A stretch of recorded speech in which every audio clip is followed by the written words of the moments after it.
দিতে চাই, বাস্তবে মেলাবেন আমার কথাগুলো শোনার পরে। আল্লাহ পাক বলেন নিশ্চয় দুনিয়ায় যারা মুমিন, হে নবী আপনি দেখবেন দুনিয়ায় যেটা মুমিন হবে, কোরআন থেকে তিলাওয়াত হলে পরে, আলোচনা হলে পরে, তাফসীর হলে পরে, ওয়া হাসানা তাফসীর, যখন ব্যাখ্যা বিশ্লেষণ তাফসীর হবে, হে নবী দুনিয়ার ময়দানে যেটা অন্তত মুমিন হবে ওর অন্তরটা আমি আল্লাহর ভয়ে কেঁপে উঠবে। এতটুকু না আপনি কি বুঝলেন? ৯৬% মুসলমানের দেশে আজ আমরা তাকালে কত মানুষকে দেখতে পাই, চেহারা সুরত দেখলে মনে হয় যে অন্তত মুসলমান দেখা যায়, ভিতরে ঈমান আছে। এমনও মানুষ এই দেশের মধ্যে তৈরি হয়েছে, কোরআন বলতে গেলে, কোরআন থেকে আলোচনা হলে আবার রাগ করে। অথচ আমার আল্লাহর ব্যাখ্যা, দুনিয়ায় যারা মুমিন হবে, হে নবী কোরআন তেলাওয়াত হলেই এদের অন্তরটা আমি আল্লাহর ভয়ে কেঁপে উঠবে। কোন মানুষ যদি কোরআন শোনার পরে তার অন্তরটা কেঁপে যদি না ওঠে, আপনি বুঝবেন ওটা ইমানদার না, ওটা নির্ভেজালি কিন্তু বেঈমান। আর ৯৬% মুসলমানের দেশে যদি অন্তত আমাদের কোরআন শোনার পরে অন্তর কেঁপে উঠতো, তাহলে বাংলার মাটিতে একটা আলেমকেও কোনোদিন আমরা অপমান করতাম না।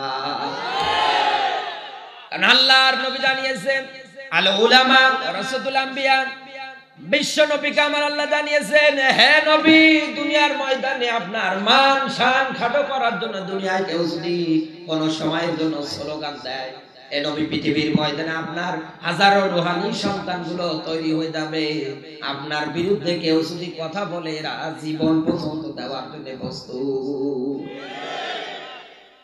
আজ কোরআনের আয়াতটা আমাদের বাস্তব জীবনে, সমাজ জীবনে, রাজনৈতিক জীবনে, অর্থনৈতিক জীবনে আপনি একাধারে মিলিয়ে দেখেন, এই বাংলার মাটিতে যারা মুমিন সত্যিকারের, এদের জন্য মানুষ জীবনটা দেওয়ার জন্য প্রস্তুত।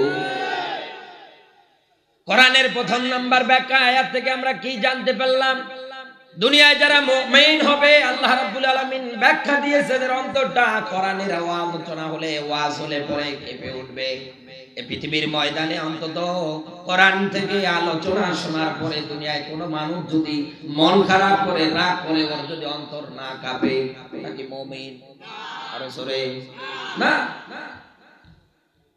বিশ্ব নবীর সময়ে আল্লাহর নবী মুহাম্মদ রাসূলুল্লাহ সাল্লাল্লাহু আলাইহি ওয়াসাল্লাম যখন কোরআন প্রচার করেছিলেন, নবীজি যখন কোরআন বলেছিলেন, নবীজির কোরআন শোনার পর পরে নিজের চাচা আবু লাহাব নবীজির দিকে পাথর মেরেছে, অন্তর কাঁপেনি, এতটুকু চিন্তা ভাবনাও করতে পারেনি আমার জীবন জিন্দেগিটা আমি একই বানালাম, এই চিন্তা চেতনা নিল না, বরং আল্লাহর নবীর দিকে আরো পাথর মেরে নবীজিকে রক্তাক্ত করার চিন্তা ভাবনা করলেন। আমার বন্ধুরা, এখান থেকে একটা শিক্ষা নিয়ে বাড়ি যাবেন। দুনিয়ার ময়দানে বিশ্ব নবীর সময় যারা আল্লাহর নবীর উপরে টর্চার চালিয়ে, জুলুম চালিয়েছি, ইতিহাস পড়ে দেখেন একটারও পরিণতি ভালো হয়নি, সবগুলো মারা গিয়েছে অপমান লাঞ্ছিত করা অবস্থায়। তাহলে আজ দুনিয়ায় যারা আলেমদের বিরোধিতা করবে, দুনিয়ায় যারা নবীর ওয়ারিসদের বিরোধিতা করবে, আমার আল্লাহ রাব্বুল আলামিন এদেরও মরণ দেবে ওই রকম করে। আপনাদের এই বিশ্বাস আছে তো? আছে তো? কত মানুষ এই বিশ্বাস নেই না। আমার ভাইরা, কোরআনে কারীমের ব্যাখ্যা কি জানেন? আল্লাহ পাক বলেন ফামাহিলিল কাফিরিনা আমহিলহুম রুয়াইদা, বলেন আল্লাহু আকবার। সূরা তারিকের একেবারে শেষের আয়াতটা এটা আল্লাহ ব্যাখ্যা দিয়েছে। হে নবী দুনিয়ার ময়দানে কাফের বেঈমান যারা আছে, হে নবীরা এদেরকে আমি অন্তত অবকাশ দেই, ছাড় দেই, কিন্তু ছেড়ে দেই না। আমি আল্লাহ কায়দা কৌশল করে আটক করে ফেলি। দুনিয়ার ময়দানে কাফের যারা আছে, বেঈমান যারা আছে, হে নবীরা আপনাকে ফাঁদে ফেলার জন্য যে রাস্তাটা তৈরি করবে, আমি আল্লাহ রাব্বুল আলামিন তার চাইতে অনেক সুন্দর করে কৌশল হিকমত অবলম্বন করব এদেরকে মারার জন্য।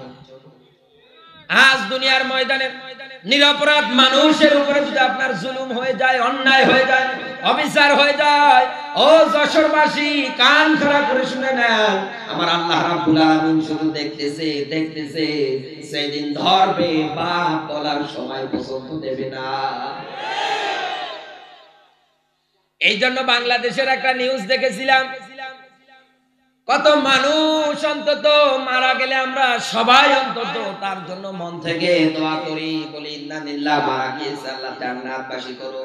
কিন্তু বাংলার ময়দানে এমন একটা মানুষের মরণ হয়েছিল, কেউ অন্তত ইন্না লিল্লাহ পড়েনি, সবাই বলেছে আলহামদুলিল্লাহ। কথা বলে না, আপনারা নিউজ দেখেন?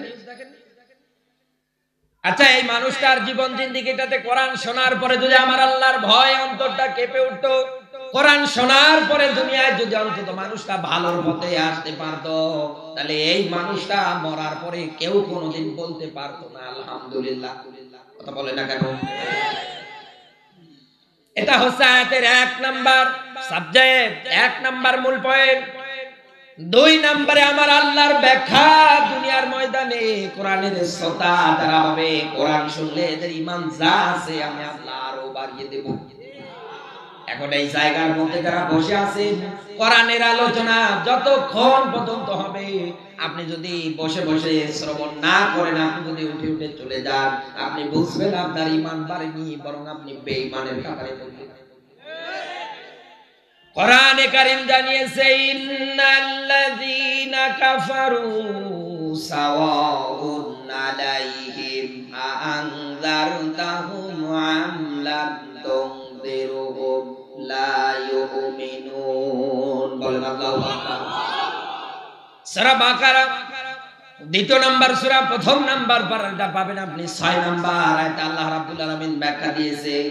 আল্লাহ পাক জানিয়েছে, হে নবী, দুনিয়ার ময়দানে যারা কাফের হবে, আপনি এদেরকে কোরআন দিয়ে সতর্ক করলেই কি আর না করলেই কি, হে নবী, এরা কোনোদিন আপনার ডাকে সাড়া দেবে না, এরা কোনোদিন ঈমান আনবে না। তাহলে এই জায়গার মধ্যে আয়াত থেকে এইটা শিক্ষা নিয়ে বাড়ি যান। কোরআন শোনার পরে আপনার যদি ঈমানটা বেড়ে না যায়, ভালো যদি না লাগে, আপনি বুঝবেন আপনি কাফের। কথা বলেন না? বিশ্ব নবী মুহাম্মদ রাসূলুল্লাহ যখন কোরআন বলেছিলেন, কোরআন প্রচার করেছিলেন, যারা ঈমানদার ছিল ওদের ঈমান যা আছে আরো বেড়ে গিয়েছে। পৃথিবীতে কোন মানুষ যদি কোরআন শ্রবণ করে, আল্লাহ রাব্বুল আলামিন কি রকম মর্যাদা তাদের জন্য রেখে দিয়েছে। বুখারী মুসলিমের একটা হাদিস বলছে, ভালো করে মেলাবেন।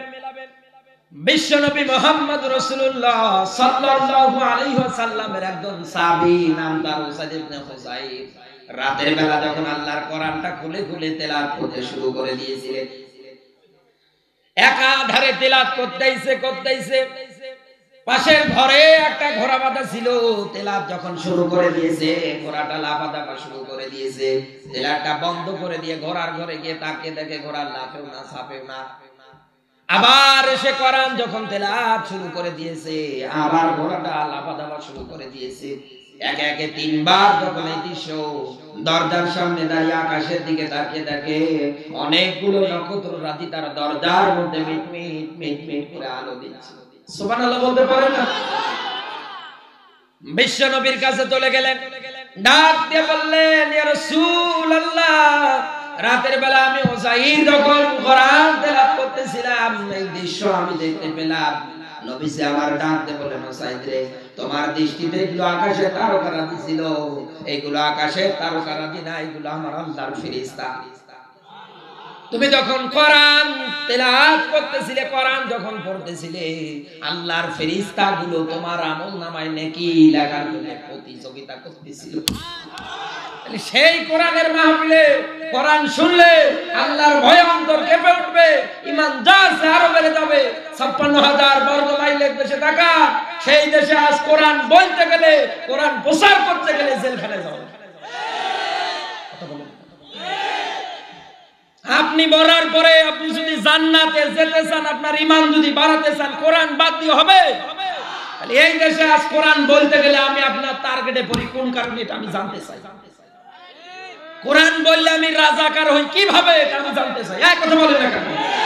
কোরআন বললে কি মানবতা বিরোধী হয়? কোরআন বললে কি জঙ্গি হয়? 96% মুসলমানের দেশে ফিজিক্স নিয়ে গবেষণা করলে অসুবিধা নেই, ম্যাথমেটিক্স নিয়ে গবেষণা করলে কোনো অসুবিধা হয় না। কিন্তু এই 96% মুসলমানের দেশে কোরআন নিয়ে গবেষণা করলে, কোরআনের উপরে টিকে থাকতে গেলে যত বাধা, যত বিপত্তি একটার পর একটা আসে। কারণ দুনিয়ায় যারা জালিম এরা ভালো করে জানে দুনিয়ার ময়দানে কোরআন দিয়ে যদি সমাজ অন্তত প্রত্যেকটা জায়গায় সেট হয়ে যায়, আমরা যে মদের বার নিয়ে আসি, আমরা যে দুর্নীতি করি, আমরা যে চিটারি করি, এটা আমাদের একটাও ঠিক না।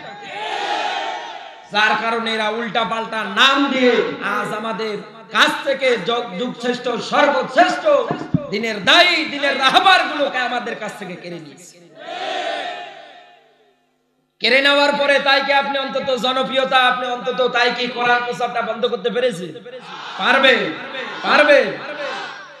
কারণ বাংলার মুসলমানদের অন্তত নামাজ পড়তে না পারে, অন্তত বাংলার মুসলমানেরা রমজান মাস পাওয়ার পরে রোজা রাখতে না পারে, কিন্তু ইসলামের বিরোধিতা দুনিয়ায় কোনো মানুষ যদি প্রকাশ্যে করে ওর বাবার নাম ভুলিয়ে দেওয়ার জন্য প্রস্তুত। এই পৃথিবীর ময়দানে আপনি যে কোরআন পড়লে পরে আল্লাহর ভয় তৈরি হয়, ঈমান যা আছে আরো বৃদ্ধি হয়ে যায়। কারণ ঈমান শব্দের অর্থ বিশ্বাস না। কথা বলে না কেন? বিশ্বাস আপনার উপরে হয় না, কারণ আপনি রাতের আধারে গোপনে কত কাজ করে আমরা জানি না। কথা বলে না কেন?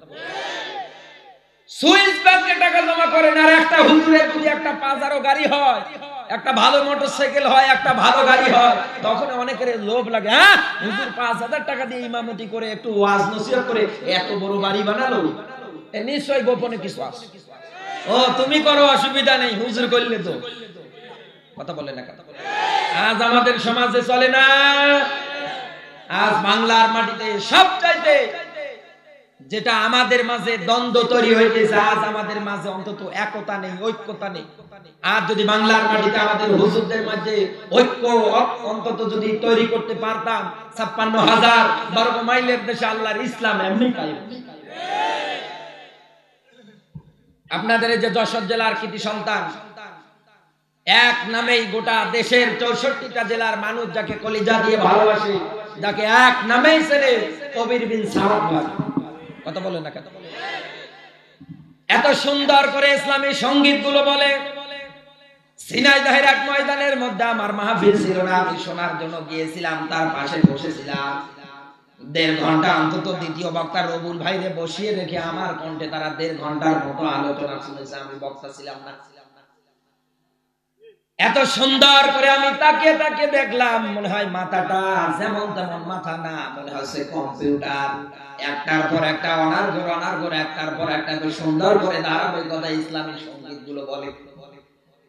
বসে বসে শুধু ওনার দিকে তাকায় আর চিন্তা করে, আল্লাহ গো, বাংলার মাটিতে তো অন্তত তুমি কবির বিন সামাদের মতো আরো হাজার হাজার তৈরি করে দাও। ইন্টারনেট চালাতে চালাতে সব তো ভালোই ছিল, খুব ভালোই লাগছিল। ইন্টারনেট চালাতে চালাতে দেখলাম লম্বা দাড়িওয়ালা একটা লোক কবির বিন সামাদ ভাইকে গালিগালাজ করে। এই কথা বলে না কেন? পৃথিবীর ময়দানে এইভাবে যদি আলেম আর আলেমের মাঝে যদি দ্বন্দ্ব বেঁধে যায়, সাধারণ পাবলিক যারা আছে ওরা মনে করবে তোরা মর, আমরা অন্তত তোদের কাছে নেই, কারণ তোদের মাঝে অন্তত একতা ঐক্যতা নেই। এই কথা বলে না কেন? দুনিয়ার ময়দানে আমাদের মাঝে মিল মহব্বত তৈরি করা লাগবে। সবাই যদি অন্তত এক প্ল্যাটফর্মে দাঁড় হতে পারতাম, 56,000 বর্গ মাইলের দেশে অন্তত আমরা দেখতে পারতাম আল্লামা সাইদির মতো মানুষ তারে জেলখানায় কেউ রাখতে পারত না। কোরআনের ছোট্ট একটা থিওরি বলছি, ভালো করে মেলাবেন। আল্লাহ পাক বলেন, ইউরিদুনা লিইউতফিউ নূরাল্লাহি বিআফওয়াহিহিম আল্লাহু মুতিম্মু নূরিহি ওয়ালাউ কারিহাল কাফিরুন।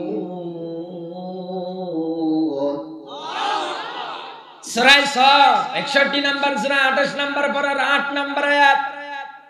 আল্লাহ পাক জানাচ্ছেন, ইউরিদুনা লিইউতফিউ নূরাল্লাহি বিআফওয়াহিহিম। এ নবী, কাফেরেরা চায় তারা তাদের মুখের ফোক্কার দিয়ে ইসলামের আলোটাকে, কোরআনের আলোটাকে নিভিয়ে দিতে। এ নবী, আমি আল্লাহ কসম করে বলি, কোনদিন ওরা পারবে না। আমি আল্লাহ রাব্বুল আলামিন আমার নূর, আমার আলোকে পৃথিবীর ময়দানে জ্বালাবো। এই আয়াত থেকে একটা সারমর্ম সুন্দরভাবে এক্সাম্পল দিচ্ছি, ভালো করে বুঝবেন। কাফেরেরা আজ দুনিয়ার ময়দানে যেই কোরআন শুনলে পরে ঈমানটা আছে আরো বেড়ে যায়, আমার আল্লাহর ভয় তৈরি হয়ে যায়। এই কোরআনের কথাগুলো বলতে গেলে আজ দুনিয়ার ময়দানে যত বাধা বিপত্তি হয়, ওরা তো বাধা দেয় একটা, আমার আল্লাহ তৈরি করে দেয় আরো 10টা। এক কবির ভাইয়ের সমালোচনা করে কোনো লাভ আপনি করতে পারবেন না। এক কবির ভাইয়ের সমালোচনা আপনি করবেন, হাজার হাজার কবির বিন সামাদ আল্লাহ বাংলার মাটিতে তৈরি করবে। কথা বলে না কেন? মা রান্না করে, মেয়ে পাশে বসে সব শুধু তাকিয়ে তাকিয়ে দেখতেছে। পাটখড়ির মধ্যে যখন আগুন লাগিয়েছে, পাটখড়ির একটা পাটখড়িতে আগুন লাগানোর পরে আগুন দাউ দাউ করে জ্বলে, আর 8টা 10টা হাতের মধ্যে মোচড় দিয়ে ভেঙে দিয়ে এই একটা মাঝখানে ঢুকিয়ে যখন দিয়েছে, আগুন চতুর্দিকে যখন ছড়িয়ে গেল, মা এবার ওই পাটখড়ির মধ্যে অন্তত ফু দিচ্ছে। যখন ফু দিয়েছে আর অন্তত বেশি ভাবে চলা শুরু হয়ে গিয়েছে, পরে যখন চুলোর মধ্যে ঢুকিয়ে দিয়েছে, রান্না বান্না যা আছে সব একাধারে কমপ্লিট করে ফেলেছে। এইবার মা ডাক দিয়ে বলে, ও মা, রান্না তো কমপ্লিট, তুমি অন্তত আমি ঘরের মধ্যে জিনিসগুলো নিয়ে গেলাম, তুমি চুলোর আগুনটা বন্ধ করে দিয়ে ঘরের মধ্যে আসো। মেয়ে এবার চিন্তা করে আগুন এবার নেভাবো কোন কায়দায়, কারণ ওর মায়ের দিকে তাকিয়ে দেখেছে প্রথমে একটা পাটখড়িতে আগুন লাগিয়েছে, এরপরে 8টা 10টা হাতের মধ্যে নিয়ে ওইটার মাধ্যমে একটার মধ্যে লাগিয়ে দিয়েছে। মেয়ে তাকিয়ে তাকিয়ে দেখে তার মা ফু দিয়েছে। এই চিন্তা ভাবনা করে মা যে কায়দায় করেছে এই কায়দায় মনে হয় আগুন নেভানো লাগে। এ আর দেখা দেখি নেই, চুলোর মধ্যে শুধু ফু দেয়, শুধু ফু দেয়, আগুন কি নেবে না বাড়বে? আরো জোরে, যতই ফু দেয় ততই আরো আগুন বাড়তে থাকে। এর তো জানা নেই আগুন নেভাতে গেলে অন্তত পানি দেয়া লাগবে। এক কথা বলছে না? ঠিক তামাম বাংলার ময়দানে আজ মিলিয়ে দেখেন, কাফের বেঈমান যারা আছে অন্তত আমাদের দ্বীনি মুজাহিদগুলোরে আটকে রেখে দিয়েছে, অন্তত আরো অনেকের বিরুদ্ধে ষড়যন্ত্র চালাচ্ছে। ওরা মনে করতেছে একজন আল্লামাকে বন্দী করলে মনে হয় ইসলাম প্রচার বন্ধ হয়ে যাবে, একজন সাইদিকে বন্দী করলে মনে হয় ইসলাম প্রচার বন্ধ হবে, একজন আমির হামদারে বন্দী করলে মনে হয় ইসলাম প্রচার বন্ধ হয়ে যাবে। না, ওরা তো জানে না নেভাতে গেলে অন্তত পানি দেওয়া লাগবে, এটা না জেনে আন্দাজে শুধু ফু দেয়। এই কথা বলে যখন ফু দেয় আগুন যা আছে আরো বাড়তে থাকে। আজ বিশ্বের সাথে আয়াতটা মিলান, দুনিয়ার ময়দানের সাথে অন্তত 100 মিলে যায়। এই জন্য দুনিয়ার ময়দানে মুমিন ইমানদার যারা হবে, কোরআন শুনলে এদের ঈমান যা আছে আল্লাহ আরো বাড়িয়ে দেবে। কথা বলে না কেন? বিশ্ব নবীর সাহাবী হযরত আবু বকরের জীবনের দিকে তাকান। এই মানুষটা যখন অন্তত সাধারণত একজন কাপড়ের ব্যবসায়ী ছিল, লোকটা কাপড়ের ব্যবসা করতো। এই লোকটা রাস্তা দিয়ে যখন হেঁটে যায়, কাফের বেঈমান যারা আছে ডাকতে বলে, আবু বকর, ইসলাম গ্রহণ করার পর থেকে তুমি অন্তত ক্ষতির দিকে ধাবিত। হযরত আবু বকর ডাক দিয়ে বললেন, আল্লাহর বান্দা, দুনিয়ার ময়দানে যারা ইসলাম মানে না, কোরআন মানে না, যারা মাইনাস করে দিয়ে জীবন চালায়, এরাই তো অন্তত ক্ষতির গ্রস্তের কাতারে দিন দিন দিন পার করতেছে। কারণ পৃথিবীর ময়দানে ইসলাম একটা শান্তির ধর্ম। ইসলাম আর কোরআনের কাছে যারাই আসবে, আল্লাহ রাব্বুল আলামিন তার নিজের কুদরতি হাতের মধ্যে তাদেরকে রেখে দেবে। হযরত আবু বকর এই রকম করে করে অন্তত কোনদিন অন্তত এই লোকটা অন্তত ইসলাম এই জিনিসটা অন্তত ছেড়ে দেয়নি। আমার আল্লাহর উপরে অন্তত ভরসা করেছিল, আমার আল্লাহর ভয়ে তার অন্তর কেঁপে উঠেছিল নবীজির দাওয়াত শোনার পরে। আমার ভাইরা, এই লোকটা অন্তত জান্নাতি মানুষদের ভিতরে 1 নাম্বার হতে পেরেছে। দুনিয়ায় যখন থেকে অন্তত কোরআনের বিধান মানা শুরু করে দিয়েছে মরণের আগ পর্যন্ত। 3 নাম্বার পয়েন্ট আয়াতের মধ্যে, ওয়ালা রাব্বিহিম ইয়াতাওয়াক্কালুন, আল্লাহ পাক জানিয়েছে দুনিয়ার ময়দানে যারা মুমিন হবে, হে নবী আপনি দেখবেন এদের 3 নাম্বার বৈশিষ্ট্য, 3 নাম্বার যে পয়েন্টটা হবে, হে নবী এরা আমি আল্লাহ বাদ দিয়ে অন্য কারো উপরে কোনো সময় ভরসা করবে না। কারণ ঈমানদারদের জানা আছে, আল্লাহু ইয়াসিমুকা মিনান নাস, ইসলামের পথে কোরআনের পথে চলতে গিয়ে বাধা বিপত্তি একটার পর একটা আসবে, কখনো হতভম্ব হওয়া যাবে না, পিছু হটা যাবে না। আল্লাহর উপরে আস্থা তৈরি করে থাকতে হবে। বিজয় যিনি দেবে তিনি কে? আরো জোরে। আমি তো ইসলামের একজন কর্মী, আমি একজন কামলা, এই লোকটাও ইসলামের একজন কর্মী, একজন কামলা। আপনারা যারা বসে বসে কোরআনের বিধান কায়েম হোক এটা যারা চান, আপনারা সবাই অন্তত ওই রকম ইসলামের একজন কর্মী, একজন কামলা। আল্লাহর ইসলাম কায়েম হলেও ভালো, না হলেও ভালো, আমাদের দায়িত্ব একটাই, সমাজ, রাজনীতি, অর্থনীতি, রান্না ঘর থেকে শুরু করে রাষ্ট্রীয় জীবন পর্যন্ত সব শাসন দেখলাম, আজও কোরআনের শাসন দেখলাম না। অন্তত আমরা এই জিনিসটা থেকে মৃত্যুবরণ করতে চাই। দুনিয়ার ময়দানে মুমিন যারা হবে, সুখে থাক বিপদে থাক, যে অবস্থায় থাকুক না কেন, আমি আল্লাহ বাদ দেওয়ার কারো উপরে এরা কোনোদিন ভরসা করবে না। কোরআন শোনার পরে সিদ্ধান্ত নিয়ে তারা বাড়ি যাবে। আজ বিশ্বের সাথে আয়াতটা মেলান। আমাদের সামান্য অন্তত একটু হামকি ধমকি, জেল জরিমানার ভয় দেখালে কত মানুষ অন্তত ইসলাম থেকে ফারেক হয়ে যায়। কত মানুষ 5 ওয়াক্ত নামাজ পড়ে, কোরআন থেকে ব্যাখ্যা সঠিক আকারে করলে বলে দিনকাল ভালো না, কি দরকার, এক কথা বলে না কেন? কত মানুষ বলে দিনকাল ভালো না, তো রিস্ক নিয়ে কথা বলা ভালো না। তাহলে বিশ্ব নবীর সময়ে আপনি তাকিয়ে দেখেন, আল্লাহর নবীর সময়ে মার মুখী অবস্থা, নবীজি একাই একদিকে, তামাম দুনিয়ার মানুষগুলো একদিকে। তো নবী যত দিনের দাওয়াত বন্ধ করে দেয়নি, নবী অগ্রসর হয়েছে সামনের দিকে, আমার আল্লাহ বিজয় দিয়ে দিয়েছে। কথা বলেন না কেন? আমাদেরও লক্ষ্য টার্গেট একটাই, আমরা আল্লাহর উপরে আস্থা রেখে ভরসা রেখে ময়দানে হক কথা বলে যাব। দিন কায়েম হলেও ভালো, না হলেও ভালো, বেতন দিবে তিনি কে? আরো জোরে। এবার আমার আল্লাহ রাব্বুল আলামিনের বেতনটা কি হবে? দুনিয়ায় যদি আল্লাহর উপরে আস্থা রেখে ভরসা রেখে আপনি দিন কায়েমের উপরে অটল থাকতে পারেন, আমার আল্লাহ আপনারে কি দেবে? বিআন্না লাহুমুল জান্নাহ। বলেন আল্লাহু আকবার। আল্লাহ পাক বলেন, আমি মুমিনদের জীবন এবং মালটা ক্রয় করতে চাই বিআন্না লাহুমুল জান্নাহ, আমার জান্নাত দ্বারা। ও যশোরের মুসলমানেরা, এই জায়গা থেকে একটা প্রমাণ পাওয়া যায়, দুনিয়ার ময়দানে যে অবস্থায় থাকেন না কেন, আপনার টার্গেট একটাই, আল্লাহ বাদ দিয়া কারো উপরে ভরসা করা যাবে না। হযরতে বিলালের জীবনের দিকে তাকান।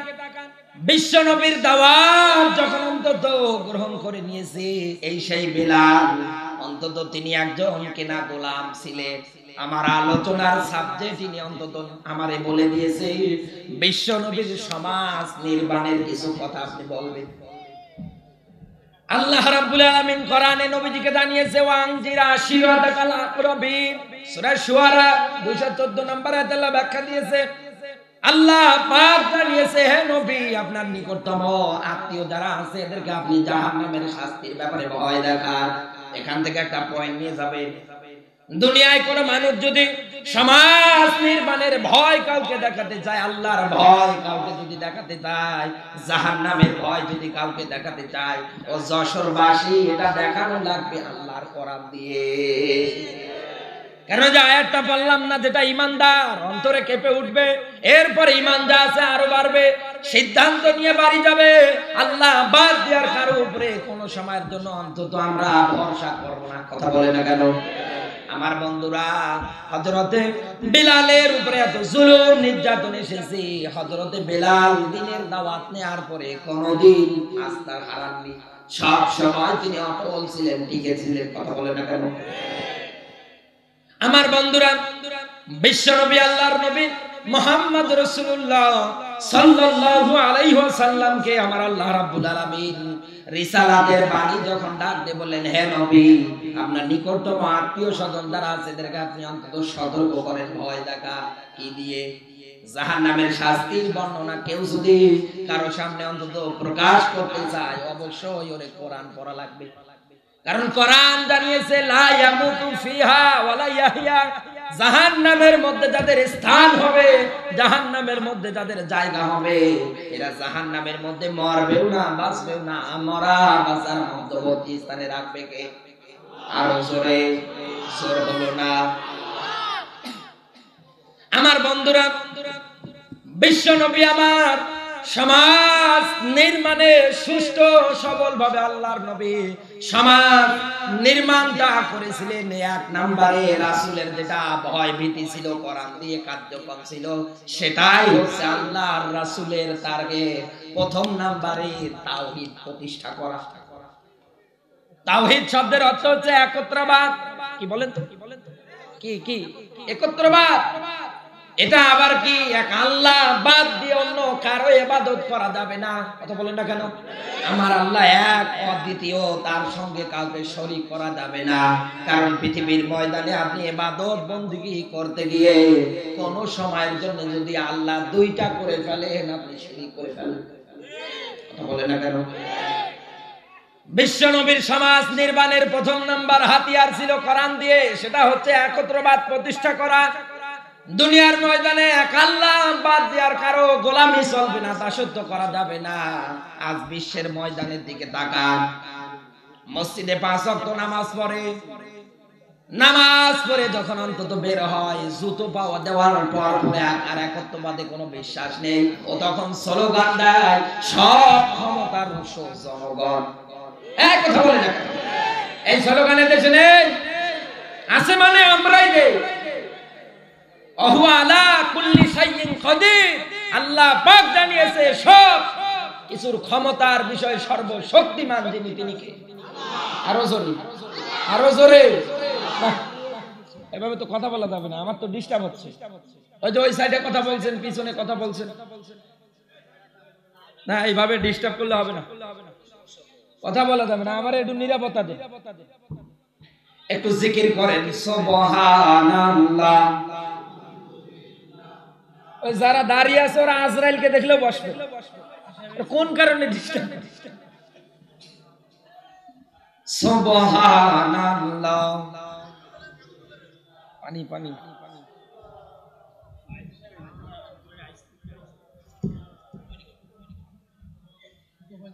সুবহানাল্লাহ। মাইক ওয়ালা টেবিল আসছে।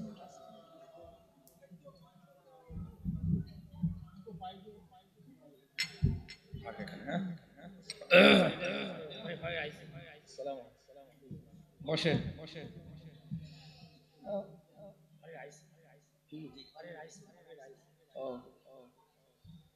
প্রশাসনের একজন ভাই এসেছে, দোয়া করে আল্লাহ রাব্বুল আলামিনের নাম কি? এসআই মোহাম্মদ জাহিদ ভাই, উনি আমাদের মাঝে এসেছে, দোয়া করে আল্লাহ রাব্বুল আলামিন ওনাকে হযরত ওমরের মতো করে কবুল করুন, বলেন আমিন। সম্মান মর্যাদা আল্লাহ তামাম বাংলায় যা দিয়েছে আরো যেন বাড়িয়ে দেয়, বলেন আমিন। আপনাকে রাগ করলে